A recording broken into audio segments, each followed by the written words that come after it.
Bonjour à tous et bienvenue dans la série La maladie de Fabry, une CMH pas comme les autres. Cette série est un ensemble de vidéos tutoriels sur le diagnostic de la maladie de Fabry.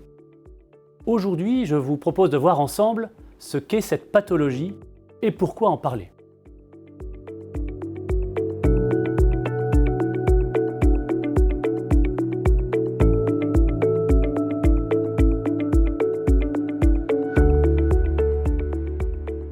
La maladie de Fabry est une maladie rare dont l'atteinte est systémique.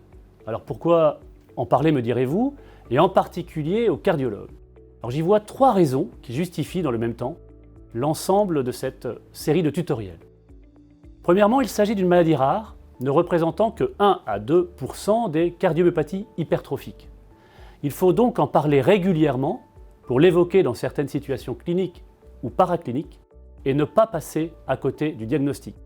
Ne pas y penser est la certitude de ne pas faire le diagnostic.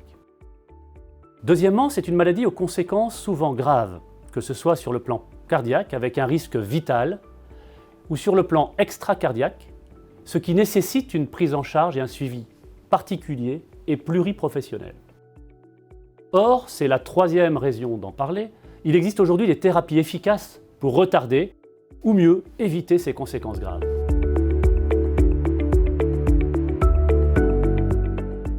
Alors, qu'est-ce que la maladie de Fabry?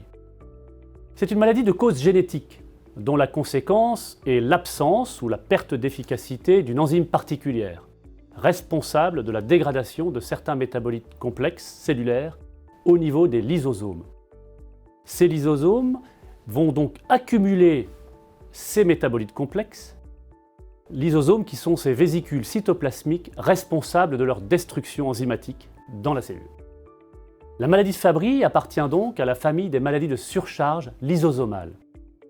Ces maladies sont différentes d'autres maladies également appelées de surcharge, comme les surcharges intracellulaires pour l'hémochromatose, ou surtout les surcharges extracellulaires, maladies qu'on devrait appeler infiltratives, comme les amyloses. Alors, quelle est la physiopathologie de la maladie de Fabry? Le gène impliqué est le gène GLA. Il code pour l'enzyme alpha-galactosidase A. Ce gène GLA est porté par le chromosome X, ce qui explique qu'en cas de perte de fonction, il y aura chez les hommes un effondrement du taux de l'enzyme fonctionnelle, alors que chez la femme, la réduction du taux d'alpha-galactosidase A est plus variable. Les femmes sont donc en général moins sévèrement atteintes ou plus tardivement. De plus, l'activité enzymatique résiduelle est tissue-dépendante en raison d'un phénomène particulier appelé l'inactivation aléatoire de l'un des deux chromosomes X, qui selon les cellules et les organes, peut être celui porteur de la mutation ou au contraire celui sans mutation. Ceci explique la grande variabilité du phénotype et la discordance fréquente chez la femme avec les dosages d'alpha-galactosidase leucocytaire. Puisque l'on parle d'atteinte d'organes, comment se développe-t-elle? Les mécanismes sont multiples, mais associent d'une part la surcharge cellulaire avec une hypertrophie de cette cellule, comme illustré sur ce graphique et sur cette photographie de microscopie de cardiomyocytes. Cette surcharge entraîne en elle-même, à terme, une mort cellulaire prématurée. Mais il n'y a pas que ce phénomène. D'autre part, une atteinte microvasculaire, surtout endothéliale, peut être à l'origine de phénomènes microischémiques, mais également de phénomènes inflammatoires responsables de l'apparition de plages de fibrose. Maintenant que nous avons vu ce qu'est la maladie de Fabry, voyons pourquoi il est important d'en parler.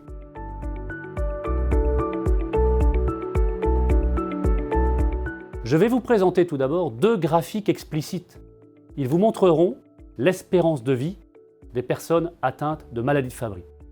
Sur ce premier graphique, on observe une augmentation rapide de la mortalité chez les hommes après 50 ans, et plutôt après 65 ans chez les femmes. Sur ce deuxième graphique, on constate l'espérance de vie d'hommes atteints de la maladie de Fabry.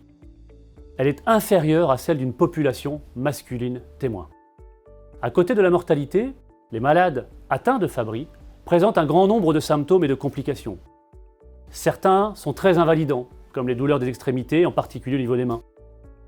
Ils présentent également des dysfonctions d'organes, altérant de façon importante la qualité de vie. Parmi ces dysfonctions, il faut bien sûr citer l'insuffisance rénale chronique qui, sans traitement, aboutit quasi systématiquement à une hémodialyse chronique ou à une transplantation rénale. On peut aussi citer des symptômes liés à l'atteinte cardiaque, par exemple des troubles du rythme, des troubles de la conduction, symptômes qui peuvent aller jusqu'à l'insuffisance cardiaque. Or, il existe différentes solutions thérapeutiques spécifiques et efficaces, dont l'enzymothérapie de substitution et une molécule chaperon.